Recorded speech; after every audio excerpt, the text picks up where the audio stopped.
Hola, bienvenidos a nuestro programa de entrevista. Actualmente la educación está al servicio del poder y las empresas. Esta es una de las muchas frases incisivas de nuestro invitado de hoy. Es Claudio Naranjo, un revolucionario de la educación, un sabio del siglo XXI. Bienvenido, Claudio, de nuevo a Moscú. Hemos sido testigos en las últimas décadas de los progresos que ha habido en la ciencia, en la tecnología. Por desgracia no se puede decir lo mismo del sistema educativo. Sí, no se puede decir eso del sistema educativo ni del nivel moral de la gente. Estuve en una reunión en Moscú hace poco en que un ruso comentaba el desnivel entre el progreso tecnológico y el progreso ético. ¿Por qué pasa eso? Yo creo que en la educación, la misión de la educación, pero la misión inconfesada de la educación, es mantener a la gente igual, que no cambie. La educación, yo digo que es el socio invisible de lo que Eisenhower llamaba el complejo militar industrial. La educación es para tener trabajadores, no es para tener desarrollo humano. Y el problema, yo creo, es que sin desarrollo humano no hay evolución social. La sociedad está muy mal y tendría que evolucionar la sociedad para que se resuelva la crisis social multifacética. La conciencia es nuestra esperanza. Pero parece que la conciencia va a tener que meterse en el mundo no por la institución ya establecida de la educación. Yo estoy hace tiempo tratando de cambiar la educación y no tengo mucho optimismo a estas alturas de que sea cambiable, porque la burocracia educacional es muy inerte. ¿Cuándo pasó eso de que la educación se estableció para el proceso productivo, para la productividad y no para la evolución? ¿Es de siempre o de repente hubo un momento de inflexión? Con la sociedad industrial, siglo XVIII, Inglaterra, principalmente por ahí, un sistema creado por el sistema económico para crear una fuerza de trabajo apropiada y para que la gente obedeciera mandatos y para que no pensara mucho por sí misma. Se impone conformidad y Bourdieu, un sociólogo francés, ha acuñado el término el sistema reproductivo, que la educación es para reproducir una forma de ser, que es la manera de ser que tenemos. Pareciera que somos buenas personas, que tenemos un mundo loco, y no se sabe por qué, pero la verdad es que el problema del mundo somos nosotros, que nosotros creamos el mundo loco, no reconocemos nuestra locura, así como los locos en general no reconocen su locura. Y también es porque el tipo de locura de que padecemos es un tipo tan igualito que se acuña una y otra vez en cada ser humano que no se reconoce uno como diferente. Uno es normal. La normalidad, esta estadística, nos hace no darnos cuenta de que somos no sanos. Tiene una connotación muy positiva el concepto normal y el concepto anormal, sin embargo, te hace estar medio excluido, ¿no? Claro, hay que ser normal, porque hay un imperativo de conformidad. Hay que ser como todos somos. Y eso como todos somos, yo lo llamo la mente patriarcal. Una mente voraz.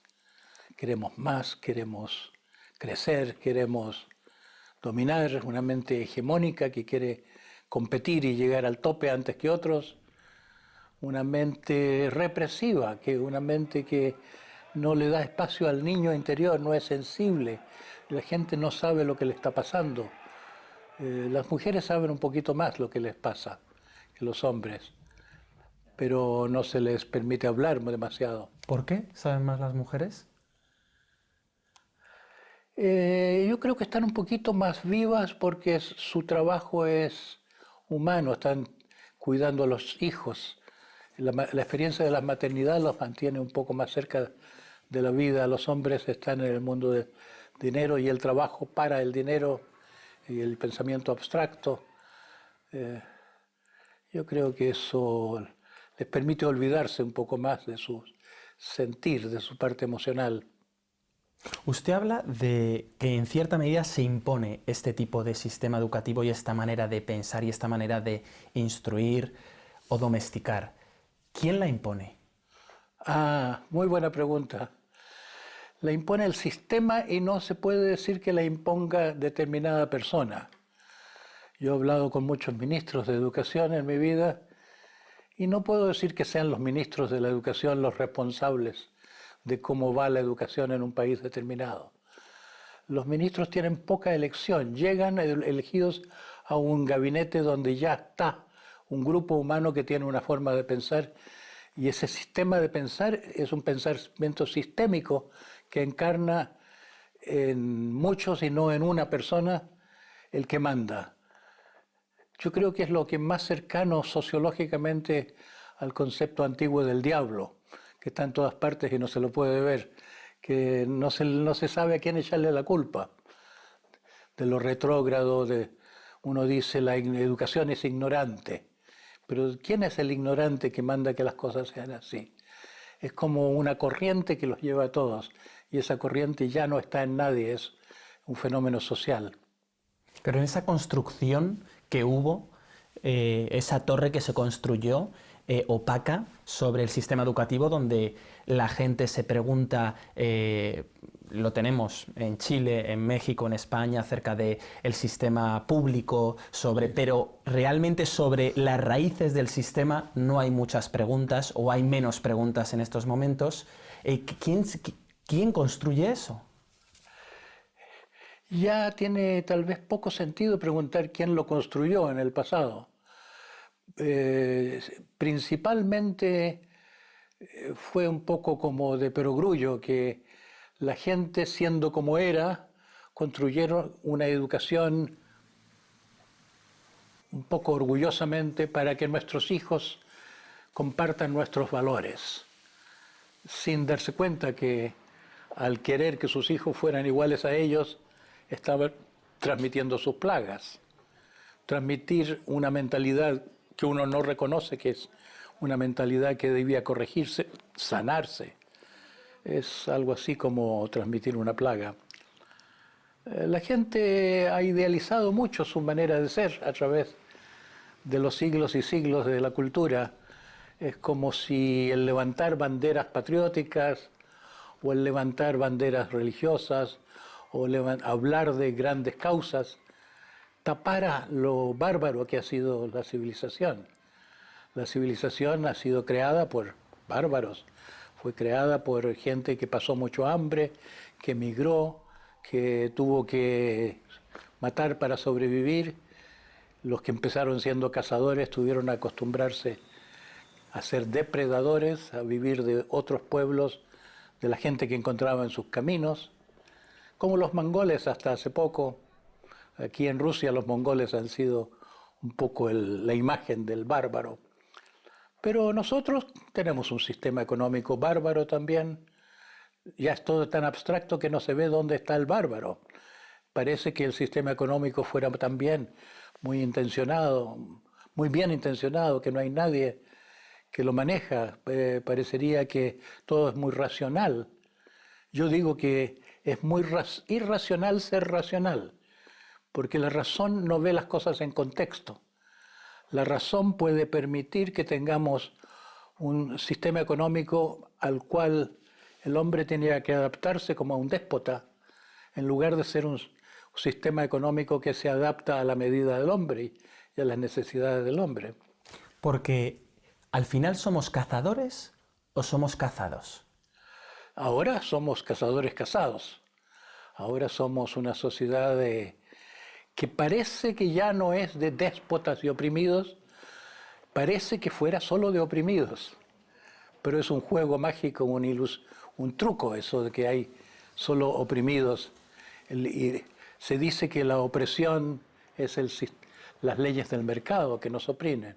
Es algo que los economistas se especializan en presentar en forma muy científica, que no hay alternativa.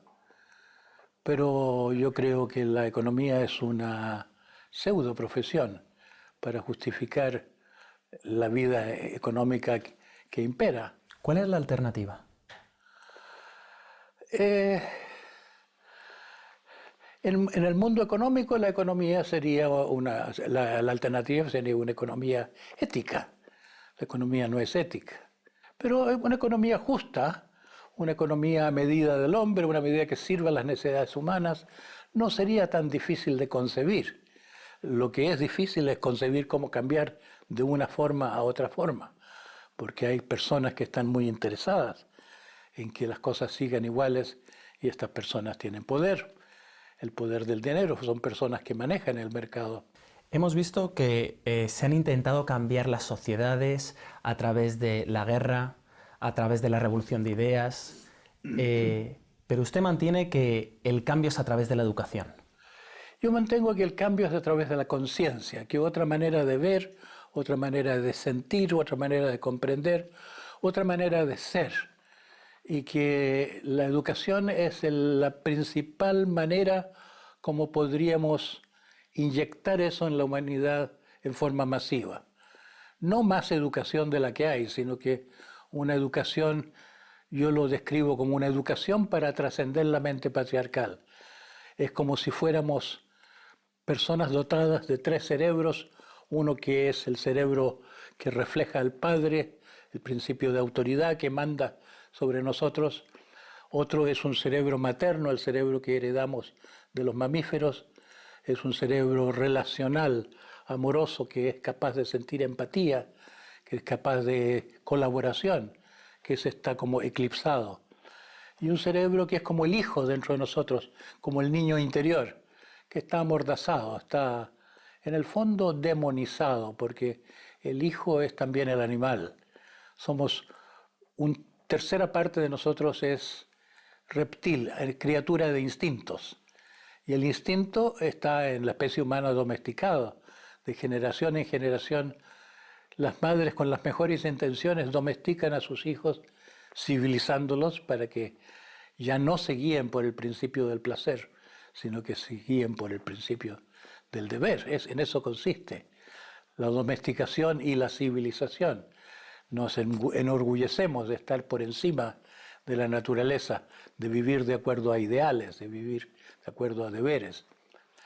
Los primitivos no tienen esa dicotomía y por eso tienen vidas más sanas, porque viven con su cerebro animal. El cerebro animal no es malo, no es tan competitivo como el humano, no tiene la crueldad del cerebro humano, no crea los daños que crea el cerebro humano. ¿Pero por qué tenemos ese concepto peyorativo de la naturaleza? Probablemente porque en algún momento de la historia tuvimos que violar el estado natural para sobrevivir matando, callando a las mujeres que con su compasión hacia los hijos no hubieran querido esos excesos guerreros. La civilización empezó con la esclavización de personas. Las mujeres fueron las primeras esclavizadas, después aprendimos como especie a esclavizar a otros también. La inequidad comenzó con la civilización. Es que además ondeamos la bandera de nuestra civilización con mucho orgullo. Eso. Y cuando vemos otras culturas africanas o indígenas, están retrasados. Simplemente a lo mejor quizá por la tecnología o por el concepto moderno que tenemos. Sí. Un aspecto interesante de ese retraso es lo que un antropólogo de los primeros que hubo, Levi Brühl, escribió un libro que se llamaba La participación mística de los primitivos. Se refería a que los primitivos no dicen yo, dicen nosotros. Entonces este pensador lo interpretó como que los primitivos no se han formado aún la idea de un yo. Su retraso es que no tienen sentido del yo. Yo así no lo cuestioné mucho hasta que el año pasado o antepasado, no me acuerdo, estuve con un hombre que fue el heredero intelectual de Iván Illich, un famoso antropólogo y teólogo austríaco que vivió en México y dejó escuela allí en muchas cosas. Este hombre, que es fundador de la Universidad de la Tierra en Oaxaca, me dijo: el yo no existe. Y yo pensé, ¿será que este hombre está imbuido del budismo? Que el budismo afirma que la idea de yo es ilusoria, es una noción abstracta que no tiene propiamente asiento en que haya una cosa separada que se pueda llamar yo en nuestra mente. Y pronto en su propio discurso me di cuenta que no era el budismo. Me dijo: yo soy zapoteca. Nosotros los zapotecas no creemos en el yo, nosotros decimos nosotros. Y comprendí por este ejemplo vivo de que los zapotecas son personas que no han perdido la solidaridad y que saben que decir nosotros es una posición más grande, es una posición más generosa ante la vida que decir yo. El que dice yo está velando por sus propios impulsos individualistas.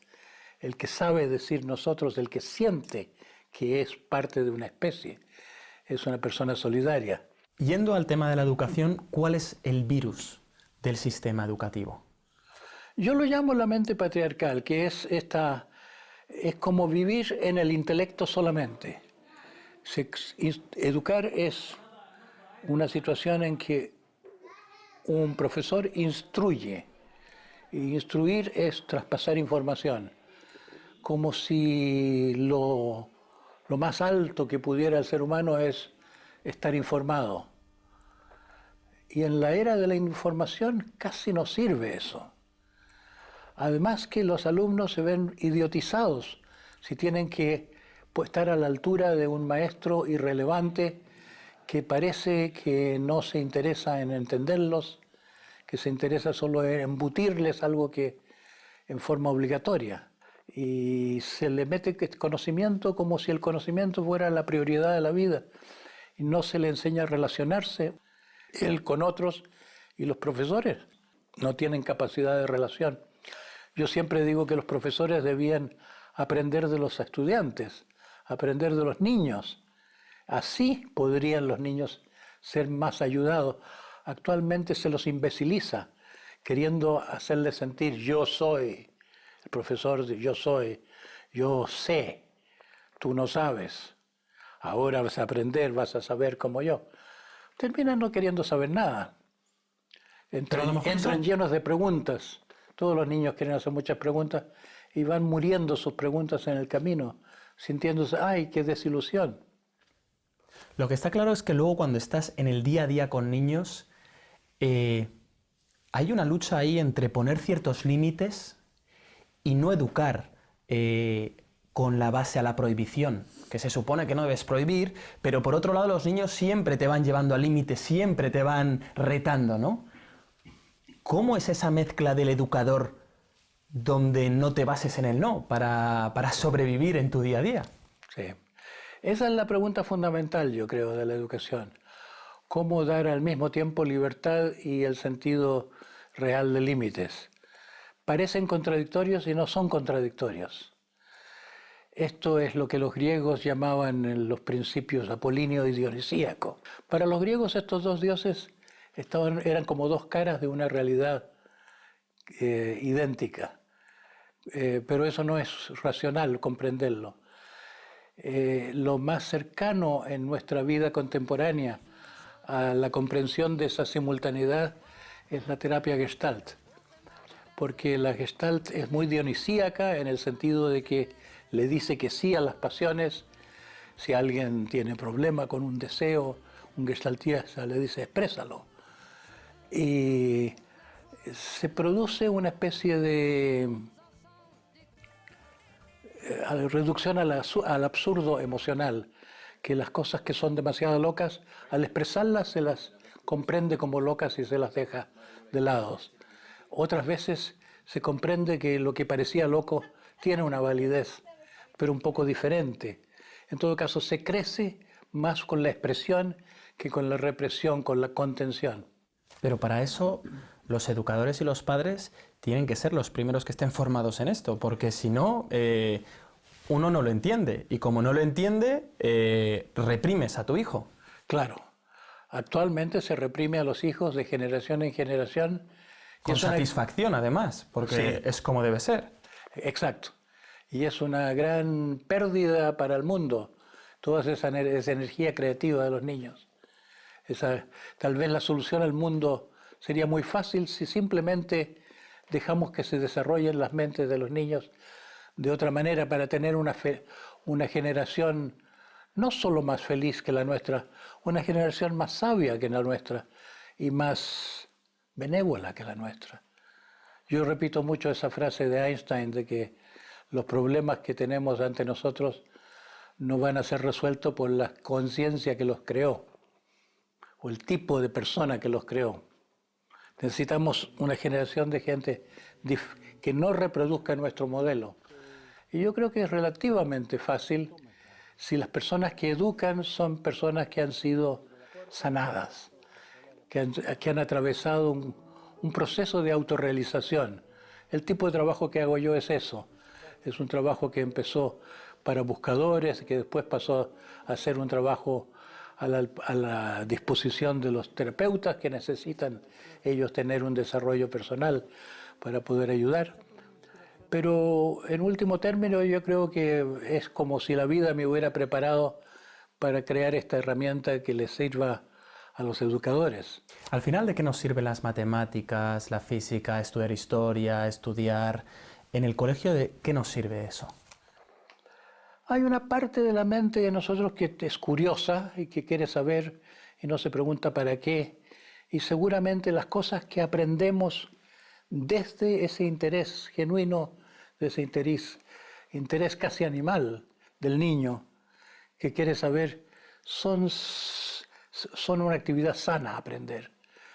Pero la información embutida desde fuera se propone teóricamente a preparar a la gente para una fuerza de trabajo, para que rindan más y a pesar de que está comprobado que las calificaciones escolares no tienen correlación con el éxito del trabajo o con la eficiencia. ¿Cómo sería un día de un niño en un sistema educativo que usted valora? En 3 puntos, en 2 puntos, específicamente. ¿Qué tendría que ocurrir?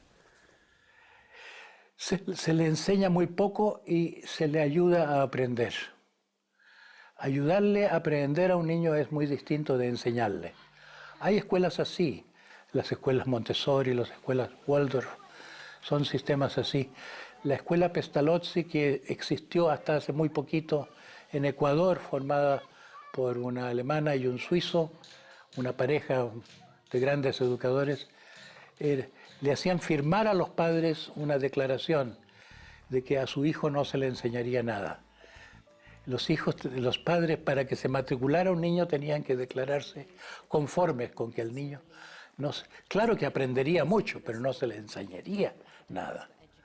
Entonces se va a cierta hora se le leen cuentos, a cierta hora se le presentan materiales para armar, puzzles matemáticos o cosas espaciales, desarrollo de habilidades mecánicas, deportes, otra cosa.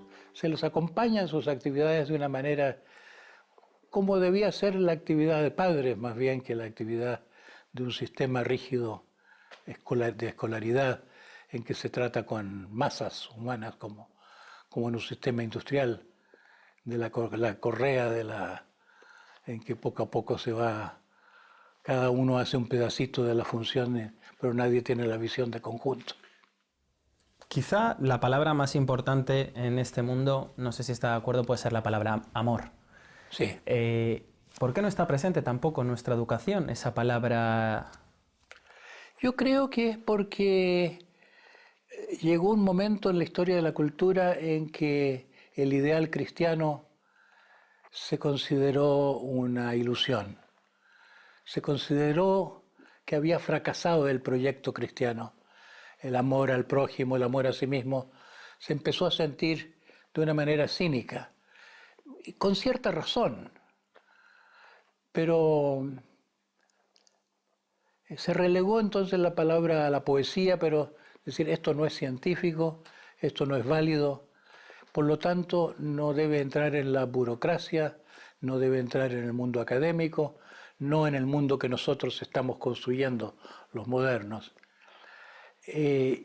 Ahora, si vamos un paso más allá y preguntamos por qué no resultó el proyecto cristiano, por qué la prédica cristiana de amarás a tu prójimo no funcionó, mi teoría sobre eso es que para amar a otro hay que amarse a uno mismo primero.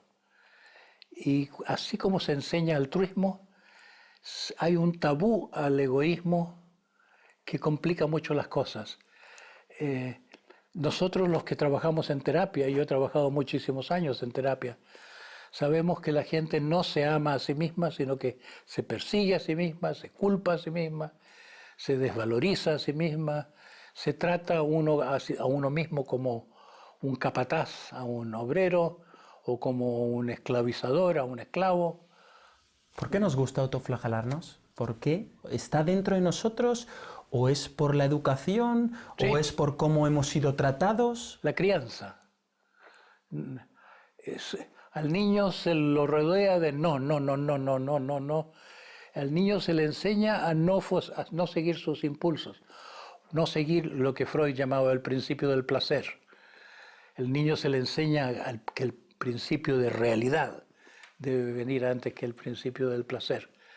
Hay una acusación de que el placer es malo, es criminal, que hay que sacarse de adentro. El proceso terapéutico es uno que lleva a ciertas personas privilegiadas que tienen bastante paciencia para hacer este trabajo, bastante fe en que esto les está sirviendo. Llegan a una libertad que es como haberse sacado del policía interior. Poder finalmente confiar que uno puede ser como es y es bueno. Uno es una buena persona sin necesidad de obligación de ser bueno. Es como dicen las religiones, el Cristo interior o el Buda interior. Somos Budas que no sabemos que somos Budas, según el budista. Somos seres más perfectos de lo que sabemos, de lo que aparecemos, pero que nos juzgamos tanto que nos volvemos imperfectos. Se nos acaba el tiempo, Claudio. Muchísimas gracias y ojalá que aprendamos a mirarnos primero a nosotros mismos de una manera más limpia. Muchas gracias. Gracias a ti. Pues con esa idea de que en nuestra conciencia está la posibilidad del cambio, nos despedimos. Será hasta la próxima.